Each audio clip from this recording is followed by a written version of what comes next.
Det bliver fedt. Sådan.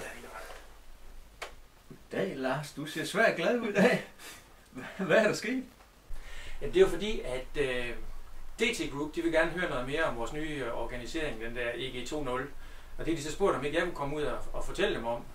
Og DT siger, at de synes, det er helt vildt vigtigt at vide noget mere om det. De har faktisk tænkt sig at flyve folk ind fra England for at høre om det. Så nu skal jeg i gang med at forberede det her på engelsk også, og det skal allerede være torsdag næste uge. Så, Det er ikke fordi, normalt er det egentlig mig, der kommer ved DT. Hvordan er du blevet rodet ind i den sag? ja, det er jo på grund af de der folk, der kommer fra England. Det skulle være torsdag næste uge, og din kalender der var optaget, så det kunne ikke blive dig. Så spurgte de, om ikke jeg kunne gøre det, og så jeg har lidt travlt nu. Så. Torsdag den 11.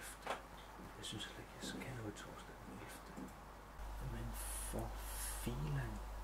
Jeg skal jo ikke noget den dag. Det er jo bare fordi, jeg skal huske min mors fødselsdag, og Marianne er til svømning med børn. Jesper, hvor dum har man lov at være.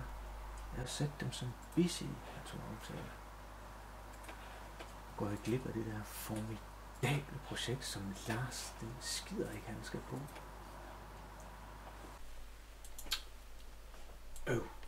Undgå brølere. Læs alt om din tilgængelighed i EG.